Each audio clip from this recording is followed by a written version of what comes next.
प्रिय विद्यार्थियों, जैसा कि हमारी चर्चा चल रही थी अलाउद्दीन खिलजी का चित्तौड़ विजयी अभियान। अलाउद्दीन खिलजी ने चित्तौड़ पर 1303 में आक्रमण किया और इस आक्रमण के पीछे उसका उद्देश्य क्या था, वो कौन कौन से कारण थे, उन कारणों को हमने जानने का कल प्रयास किया था, जिसमें एक महत्वपूर्ण बात जो सामने आई कि वो रानी पद्मिनी को प्राप्त करने की उसकी एक लालसा थी और इसलिए उसने चित्तौड़ पर आक्रमण किया,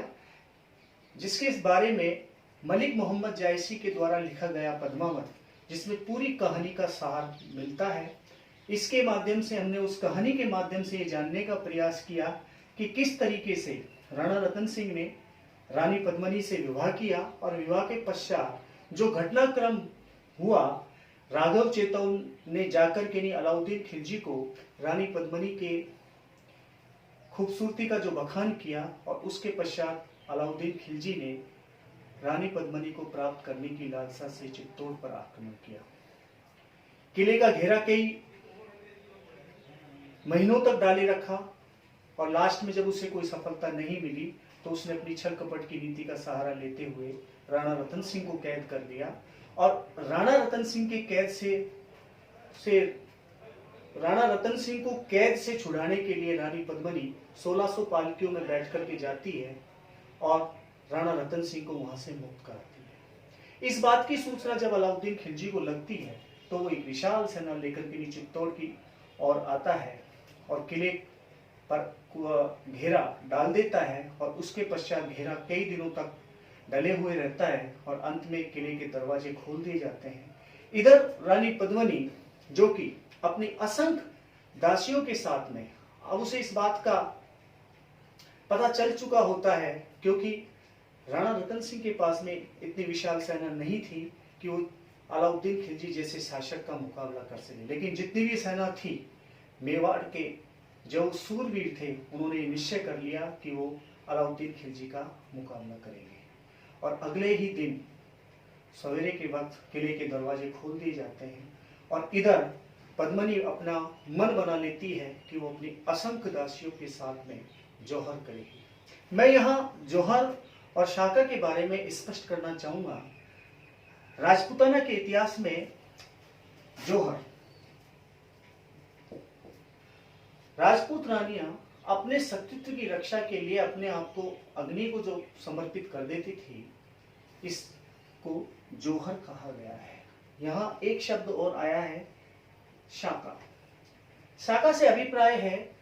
कि राजपूत सैनिक वीर योद्धा केसरिया बाना पहन करके शत्रु की सेना पर टूट पड़ते थे युद्ध के लिए, इसे शाका कहा गया है। ऐसा नहीं था कि चित्तौड़ के अंदर शाका या जौहर जो हुआ वो अनेकों बार इसका उदाहरण हमें देखने को मिलता है, लेकिन कहा जाता है कि 1303 के अंदर जब अलाउद्दीन खिलजी ने चित्तौड़ पर आक्रमण किया, उस समय रानी पद्मिनी को इस बात का आभास हो चुका था कि अब शायद चित्तौड़ के वीर योद्धा अलाउद्दीन खिलजी की सेना का मुकाबला नहीं कर पाएंगे और वो अपनी असंख्य दासियों के साथ में जौहर कुंड तैयार करवाती है। इधर राणा रतन सिंह बड़ी वीरता के साथ में अपने सैनिकों के साथ अलाउद्दीन खिलजी की सेना के साथ में युद्ध करते हुए वीर गति को प्राप्त हो जाते हैं और इधर रानी पद्मिनी अपनी असंख्य दासियों के साथ में जौहर कुंड के अंदर कूद करके ही अपनी जीवन लीला समाप्त कर देती है। अलाउद्दीन खिलजी जब चित्तौड़ के दुर्ग में प्रवेश करता है तो कहा जाता है कि उसे रानी पद्मिनी तो नहीं मिलती, लेकिन उसकी राख उसे जरूर मिलती है और वो इतना क्रोधित होता है कि इस किले के अंदर जो बच्चे, बूढ़े या जो भी व्यक्ति बचा था, उन सभी को वो कत्लेआम करने का आदेश दे देता है। इस तरीके से 1303 में यहाँ चित्तौड़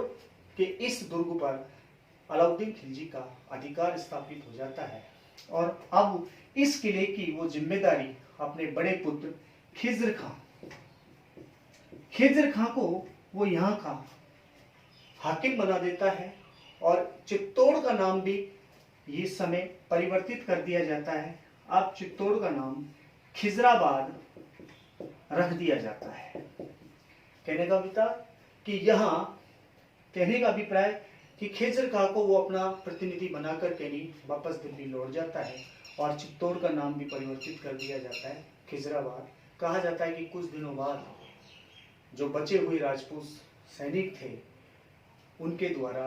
यहाँ खिज्र खां को परेशान किया जाता है और एक तरीके से उससे वापस चित्तौड़ की सत्ता छीन ली जाती है और एक तरीके से यहाँ एक बार फिर चौहानों का या ये कहें कि राजपूतों का यहाँ अधिकार स्थापित हो जाता है। इस तरीके से 1303 में अलाउद्दीन खिलजी ने यद्यपि चित्तौड़ को अपने अधीन कर लिया, दिल्ली सल्तनत के अंदर मिला लिया, लेकिन प्रश्न यह पैदा होता है, जैसा कि कुछ इतिहासकार मानते हैं,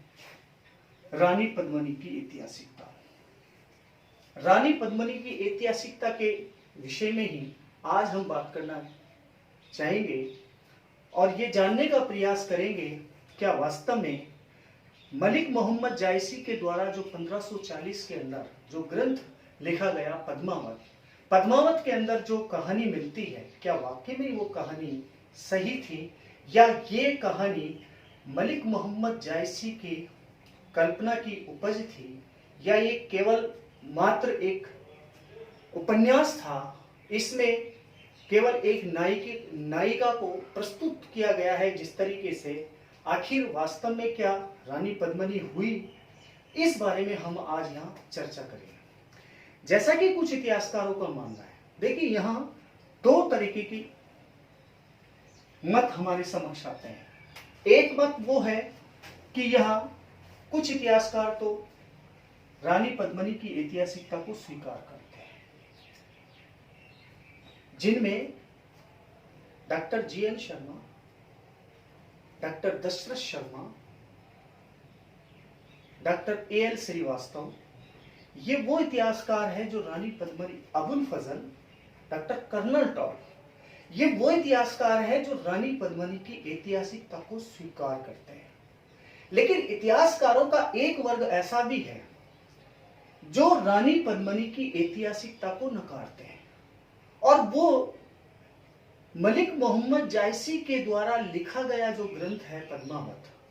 उसे केवल एक फिक्शन माना जाता है, एक उपन्यास माना जाता है और केवल उसे एक उसकी कल्पना कहकर के नहीं इसे छोड़ देते हैं। इन इतिहासकारों में यदि हम बात करें, डॉक्टर के.एस. लाल, जिन्होंने खिलजी वंश का इतिहास लिखा है, डॉक्टर गौरी शंकर हीराचंद ओझा, जिन्होंने मेवाड़ राजवंश का इतिहास लिखा है। इसके साथ साथ हम देखें डॉक्टर कानूंगो के साथ साथ हम यहाँ कुछ ऐसे और इतिहासकार भी हैं जो ये मानते हैं कि रानी पद्मिनी या मेवाड़ के अंदर पद्मिनी नाम की कोई रानी हुई नहीं थी।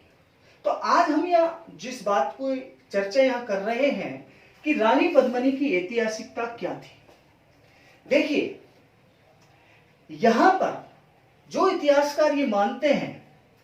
कि रानी पद्मिनी मेवाड़ के अंदर हुई नहीं थी, ये केवल एक कल्पना मात्र एक कहानी है। Doctor K S. लाल या डॉक्टर गौरी शंकर हीराचंद ओझा जैसे इतिहासकारों का मानना है कि पद्मावत के अंदर जो वर्णन मिलता है वो अतिशयोक्तिपूर्ण है।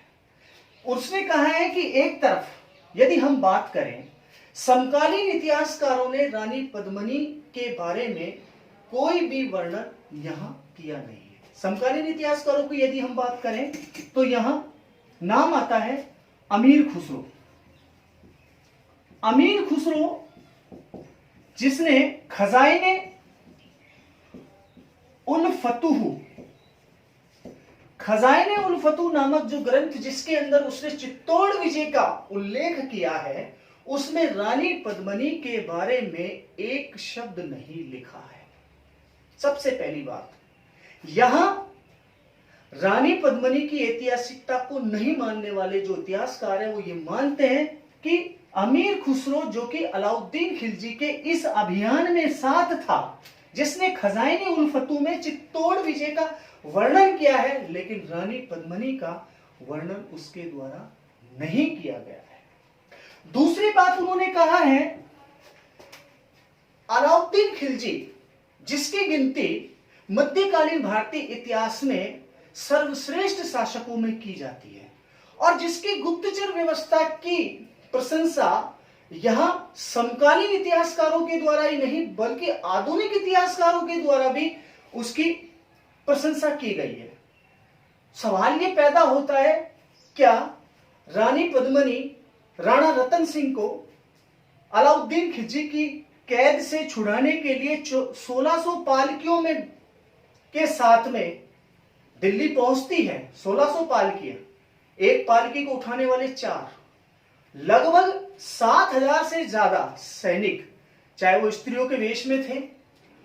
दिल्ली पहुंच गए और अलाउद्दीन खिलजी के कैद से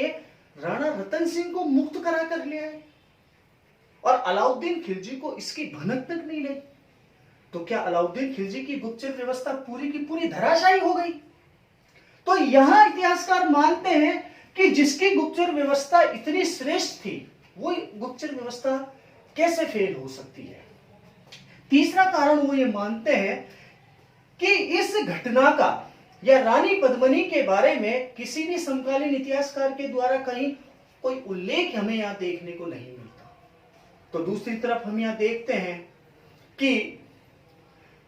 यहां किले का घेरा कई महीनों तक, 8 महीनों तक या 6 महीने तक डाला रखा, इस पर भी संदेह व्यक्त किया जाता है। इसलिए आधुनिक इतिहासकार डॉक्टर के.एस. लाल जैसे इतिहासकार, डॉक्टर गौरी शंकर हीराचंद ओझा जैसे इतिहासकार इस बात को मानने के लिए तैयार नहीं है कि मेवाड़ के अंदर पद्मिनी नाम की कोई रानी भी हुई थी और वो उसकी ऐतिहासिकता को नकारते हैं। लेकिन दूसरे पक्ष की तरफ यदि हम बात करें, दूसरा पक्ष ये मानता है कि हम इस बात से इनकार नहीं कर सकते कि रानी पद्मिनी की जो कहानी है उसमें उसकी विश्वसनीयता नहीं थी। रानी पद्मिनी मेवाड़ के अंदर हुई और उसकी ऐतिहासिकता को नकारा नहीं जा सकता। यहां पर डॉक्टर गोपीनाथ शर्मा, डॉक्टर दशरथ शर्मा के बारे में मैं एक बात कहना चाहूंगा कि 1969 के अंदर, 1969 के अंदर राजस्थान इतिहास कांग्रेस का जो अधिवेशन हुआ और उस अधिवेशन में उन्होंने अपने अध्यक्षीय उद्बोधन के अंदर इस बात को प्रमाणित करने का प्रयास किया कि यद्यपि अमीर खुसरो ने रानी पद्मिनी के बारे में कुछ नहीं लिखा, लेकिन कहा जाता है कि अमीर खुसरो ने यहां सेवा की राजकुमारी का उल्लेख किया है। तो यह कुछ जरूरी नहीं कि यहां पर अमीर खुसरो ने हर घटना का उल्लेख किया हो। दूसरी बात ये हम यहां देखें, यहां डॉक्टर दशरथ शर्मा ये मानते हैं कि फरिश्ता जैसे इतिहासकार ने, या ये कहें कि अबुल फजल जो कि अकबर का दरबारी कवि था, उसके द्वारा रानी पद्मिनी के बारे में जो लिखा गया है, तो इस बात से नकारा नहीं जा सकता क्योंकि अबुल फजल के द्वारा जिन ग्रंथों का अध्ययन किया गया और अध्ययन करने के उपरांत उसने जिन घटनाओं का उल्लेख किया, वो घटनाएं झूठी नहीं हो सकती। दूसरी तरफ यदि हम यहाँ इस बात को भी देखें कि कुछ आधुनिक इतिहासकार ये मानते हैं कि समकालीन इतिहासकारों के द्वारा इस तरीके का कोई वर्णन हमें नहीं मिलता कि पद्मिनी नाम की कोई रानी मेवाड़ के अंदर हुई थी या नहीं थी। यहां डॉक्टर दशरथ शर्मा ने कहा है कि सीता चरित्र नामक एक ग्रंथ के अंदर रानी पद्मिनी की के बारे में जो पंक्तियां मिलती हैं वो इस बात का प्रमाण है कि रानी पद्मिनी हुई। इसके अलावा मेवाड़ के अंदर भी कुछ ऐसे ग्रंथ लिखे गए जिनमें रानी पद्मिनी का उल्लेख मिलता है। दूसरी तरफ यदि हम बात करें कि रानी पद्मिनी का साथ देने वाले जो 2 प्रमुख सेनानायक थे, गोरा और बादल, आज भी गोरा और बादल की जो समाधि है वो इस बात को याद दिलाती है। दूसरी तरफ चित्तौड़ के किले के अंदर जो जौहर कुंड है वो इस बात का प्रतीक है, इस बात का प्रमाण है कि यहीं पर वो जौहर हुआ था। ये बात अलग हो सकती है कि जौहर कितने रानी के साथ में कितनी राजपूत महिलाओं के द्वारा किया गया, या ये बात अलग हो सकती है कि 1600 पालकियों के स्थान पर चाहे 16 पालकी गई हो। कुछ विवरण अतिशोक्तिपूर्ण हो सकता है, लेकिन इसको इनकार नहीं किया जा सकता। इसलिए डॉक्टर दशरथ शर्मा, डॉक्टर गोपीनाथ शर्मा जैसे इतिहासकार ये मानते हैं कि रानी पद्मिनी की ऐतिहासिकता को नकारा नहीं जा सकता। इस प्रकार से हम कह सकते हैं कि रानी पद्मिनी हुई और उसने अपने सतीत्व की रक्षा के लिए जौहर किया और राजपूत महिलाओं के लिए उसने एक आदर्श प्रस्तुत किया। आगे हमारी चर्चा जारी रहेगी।